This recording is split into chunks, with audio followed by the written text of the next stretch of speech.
Hello friends, income tax department के द्वारा assessment year 1920 के लिए जो नोटिस इशू किए गए हैं उनकी असेसमेंट करने के लिए गाइडलाइंस जारी कर दी गई हैं। ये गाइडलाइंस सीबीडीटी के द्वारा सभी कमिश्नर्स को जारी की गई हैं, जिसके अंतर्गत के बताया गया है कि असेसिंग ऑफिसर को कौन से केसेस की असेसमेंट करनी है, यानी कि जो फेसलेस असेसमेंट स्कीम के अंतर्गत नोटिस इशू किए गए हैं सेक्शन 143 सब सेक्शन 2 के अंतर्गत और नेशनल ई असेसमेंट सेंटर के द्वारा सर्व किए गए हैं, उनकी ई असेसमेंट की जाएगी। यानी कि रीजनल ई असेसमेंट सेंटर को कि जो असेसमेंट यूनिट को केस दिए गए हैं उनकी असेसमेंट की जाएगी। इसके अलावा जो सेंट्रल चार्ज या इंटरनेशनल टैक्सेशन के अंतर्गत केस आते हैं और नोटिस सेक्शन 143 सब सेक्शन 2 के अंतर्गत प्रिस्क्राइब्ड अथॉरिटी के द्वारा इशू किया गया है और असेसी को इलेक्ट्रॉनिकली सर्व किया गया है, उस केस में भी असेसमेंट की जाएगी।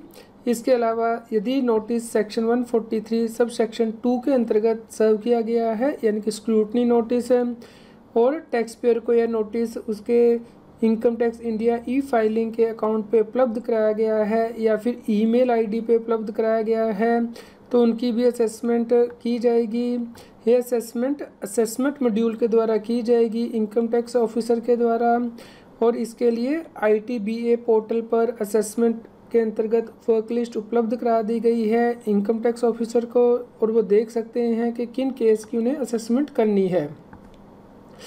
फ्रेंड्स, असेसमेंट ईयर 1920 के लिए जो केसेस सिलेक्ट किए गए हैं उन्हें इनकम टैक्स ऑफिसर देख सकता है ITBA पे लॉगिन करके पासवर्ड के साथ वेरिफिकेशन टैब के अंतर्गत वह देख सकता है कि कौन से नोटिस इशू किए गए हैं सेक्शन 143 सब सेक्शन 2 के अंतर्गत। इनकम टैक्स ऑफिसर ये भी देख सकता है कि केस समरी क्या है, इसके लिए PDF आइकन उपलब्ध कराया गया है ITBA के मॉड्यूल पे।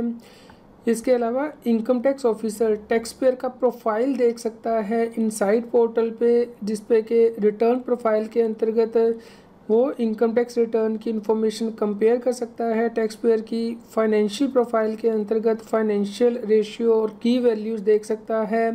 मास्टर प्रोफाइल के अंतर्गत address, email ID, mobile number tax payer के देख सकता है। एसेट डिटेल के अंतर्गत अकाउंट्स, इमोबल एसेट की डिटेल देख सकता है। रिलेशनशिप के अंतर्गत वो देख सकता है कि टैक्स पेयर के रिलेशनशिप क्या है की पर्सन से, शेयर होल्डर से।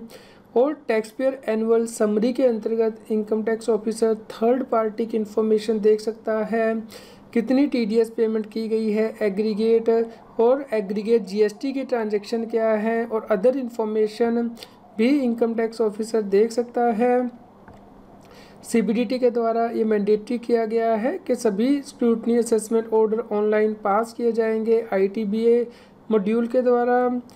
यहाँ पे CBDT के द्वारा क्लैरिफाई किया गया है कि जो नोटिस में रीज़न दिया गया है टैक्स पेयर को और जो असेसिंग ऑफिसर को उपलब्ध होगा दोनों डिफरेंट हो सकते हैं, क्योंकि इनकम टैक्स ऑफिसर के लिए डिटेल में बताया गया है कि केस क्यों स्क्रूटनी के लिए सिलेक्ट किया गया है। इसके लिए हाइपर लिंक भी बताया गया है कि रैशनल क्या है, जबकि टैक्स पेयर को सिर्फ बेसिक रीज़न पता होगा कि उसका केस स्क्रूटनी के लिए क्यों सिलेक्ट किया गया है। फ्रेंड्स, उम्मीद करते हैं आपके लिए यह न्यूज़ यूज़फुल रही होगी। कृपया लाइक कीजिए और अधिक से अधिक शेयर कीजिए ताकि सभी लोगों तक ये जानकारी पहुंच पाए और वो इनकम टैक्स एक्ट के अंतर्गत कॉम्प्लायंस कर पाए। रेगुलर GST और टैक्स अपडेट के लिए इस चैनल को सब्सक्राइब करें।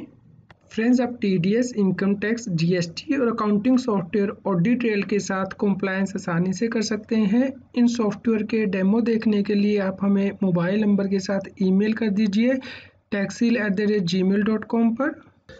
फ्रेंड्स, आप GST और इनकम टैक्स पर high court, ITAT, supreme court की जजमेंट को डाउनलोड कर सकते हैं। इनका लिंक इस न्यूज़ की वीडियो डिस्क्रिप्शन में भी दिया गया है। आप हमें Telegram app CA Satbir Singh टैक्सिल पे ज्वाइन कर सकते हैं ताकि आप GST और इनकम टैक्स के रेगुलर अपडेट अपने मोबाइल पर ही प्राप्त कर सकें।